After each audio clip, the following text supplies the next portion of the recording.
Airborne Kingdom is a city builder in the sky with heavy resource management that does an awful lot with some core base mechanics in its game, but never to the point where it makes you stressed and uptight, because it's focused on relaxation, gentle, non-combative experiences, and just looking like an absolute beast as your city in the sky floats around majestically like a mechanical behemoth. I was originally drawn to this game by its art style, which I describe as Babylon Gardens meets Arabian Nights. Don't know if that's really how it is or not, but that's what it evoked to me. And it's absolutely gorgeous, and that, coupled with the excellent soundtrack, really puts you at home in Airborne Kingdom and the world that you live in. Your goal in this game is to bring back a tapestry with the 12 kingdoms united with crests on them. And so you'll be building up this floating city to traverse around randomly generated maps, but they're randomly generated within certain parameters. So there'll always be 3 different locations. One kind of a desert and forest area, one is mountainous, and one is almost like a sunken isle with lots of water and fog in. And so as you navigate around these different locations, there'll always be 4 kingdoms in each. They'll just be in slightly different locations every single time. And so will all the resources that you need to fly around will be differently located every single time you play too. This does make the game really replayable without it throwing a ridiculous curveball of one set being way harder than another, because it's always within certain parameters that feel easy to understand and manage. You start off in Airborne Kingdom with a very small square of a city, and it's just a ginormous town centre with an engine underneath it. And so you'll need to build out every single square that you do from there, and just like all city games, you'll need to build out paths and then connect your buildings to it. Now, you'll have some people on there to start with on your kingdom, and they'll need houses. So in order to do that, you'll need to collect resources to build said houses to house the people in. This will increase their happiness, but as you start to reach certain population thresholds and your city builds out, your residents get more and more complicated and complex. So initially they're just happy with having a house. Then they'll want things like street lamps so that they can have light as opposed to being left in complete darkness in the evening. Then you'll have the need for faith, so you'll need to put down religious buildings and making sure that residential places are placed within their kind of affected perimeter so that the people feel like they're in touch with their faith. The same goes for medical attention with clinics and shrines as well.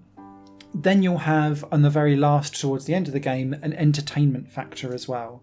And if your residents aren't getting all of these factors past certain thresholds, they'll get angry and they'll leave your kingdom. So you need to make sure that you build up proactively but also strategically so that you can drop in all of these different buildings, move your buildings around. And what you'll find with Airborne Kingdom is that your city will constantly change its face and its look and feel as you develop and adapt and evolve, with new buildings becoming available as you progress through the game.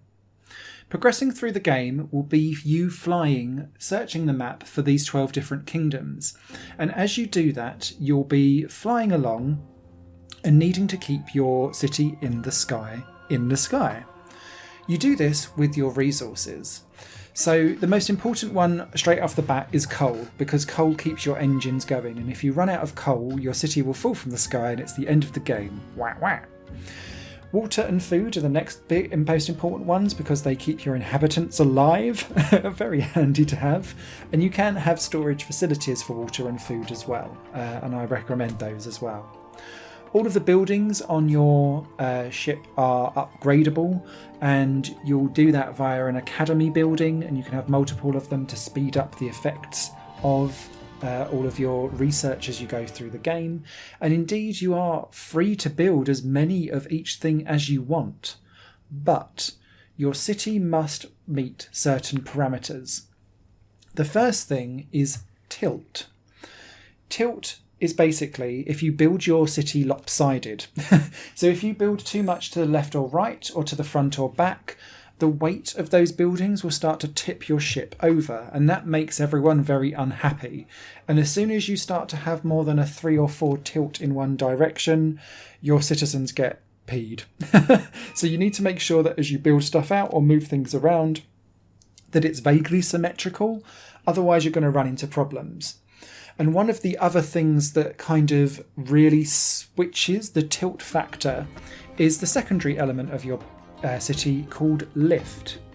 Now, in order to keep your city in the sky, and what you need coal for quite often is to generate lift and lift technologies to keep your city in the sky. So this could be ginormous engines, it could be turbines or fans, and where you place them in your city will push that part of the kingdom up. So it starts to then tilt your building in a slightly different way. This sounds super complicated, but really, so long as you kind of don't put things at extreme ends of your kingdom, you're normally okay. It's just making sure that you can navigate the paths around in a way that kind of makes sense to you, and then you build out your buildings from there. Aside from all of that building and getting the coal, water and food together, the main construction material you'll need is wood and clay, and these things will be used for building construction for all of the other different buildings that you need, such as storage units, farms to produce food. There's water condensers so that you can get water in from the sky, so it means that you don't have to constantly search for resources all the time. And it's almost to start to make your city become more and more self-sufficient and not you constantly looking for the next deposit of water or food.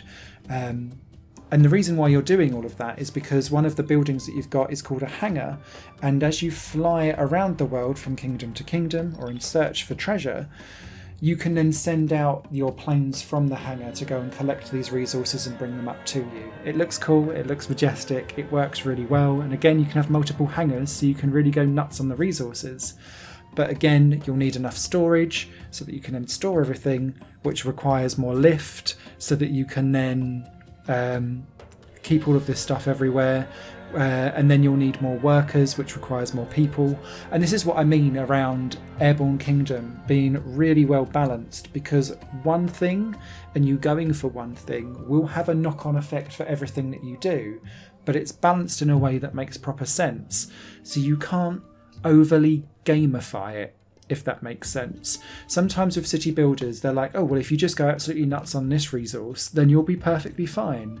Here, everything starts to make sense, and you can tackle things in different orders if you want to as well, because it's really up to you which direction you want to fly. If you've got the resources and the ability to get there, you can go nuts for it, and it allows you to go down slightly different paths. So it could be that you don't want to spend loads of time on hoarding resources. You're going to deal with lots of lift and lots of propulsion technology, which means you can travel faster. But if you're spending your resources and kind of weight limit on that, you'll then have less room for people and storage potentially, but you won't need it because you can go faster. Whereas I went down the route of let's have storage for everything and go slightly slower so that I could enjoy the serene experience. Different ways to play, they all get you the same result, and I really liked that flexibility of Airborne Kingdom. When you hit the different kingdoms, and I love the art design of all of these different kingdoms, they'll give you specific tasks to manage, and they'll almost always involve using some of your workers to build some kind of like sky channel or like pagodas or something like that, or gondolas. And then once you've kind of built something for them and done them a favour, they become allied with you, and then they'll start to provide you with some additional resources each and every day in the day-night cycle that the game takes place in. As you do this, you'll also be finding various different treasures and wonders of the world as you fly through the skies as well. There are ancient ruins that contain relics, and when you find those relics, again by sending down your planes from your hangars, you can then go to the kingdoms that you've already been to and buy blueprints for additional buildings that you can then research in your academy.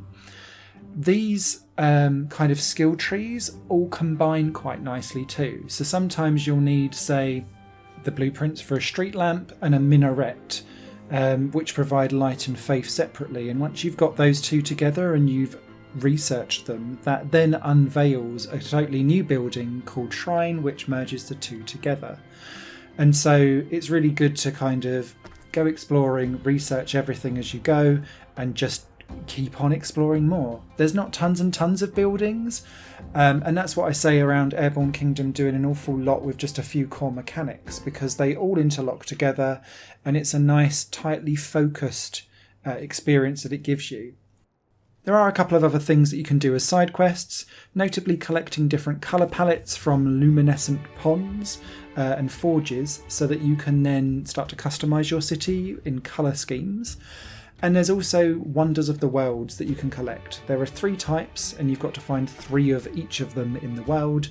Works a little bit like a hidden object game. Supposedly gives you then perks afterwards. Now, I collected all of these, but I didn't see any difference, and I didn't get any trophies to unlock, so I'm clearly missing something there whenever I played this game. I would say, though, that Airborne Kingdom, for all of that different array of game mechanics, I never felt pressure in the game. And I think this is more of a comment. It's not necessarily a criticism or a positivism, for want of a better word, but it's just a statement of fact. I never felt pressure. I was never running low on resources because I topped up before I went on a journey anywhere. And it kind of warns you, oh, you're going to run out of food if you don't stock up soon. Okay, I will. And then I was fine. And so long as you do some forward planning and you don't try and skimp on everything, collect resources as you go and build mindfully so that your residents have a small area where you can stick in a shrine or some gardens or some shrubbery so that they get all of these different desires met, you won't have an issue with Airborne Kingdom at all. And you'll just be able to serenely play through the game as a wonderful, relaxing, floating city builder in the sky experience. And I think that's probably the best way how this can be played. I have started to play this game through again on hard mode, having completed it the first time around. And whilst I've noticed that my resources are slightly less, I'm still just picking stuff up as I go along and still able to progress quite happily through. It's just slightly tighter, and you just have to be slightly more mindful about picking stuff up and having enough storage and lift to keep everything there. So, I thoroughly enjoyed this game. I do think if you're wanting something that's really pressured, this game might not be for you. But if you want a relaxed city builder game that just offers something slightly different to everything else that's out there, Airborne Kingdom is very much a game that I would recommend to you. And yeah, definitely charmed me as I was playing it. Written review will be over on higherplanegames.com shortly. Until then, you guys take care. Bye.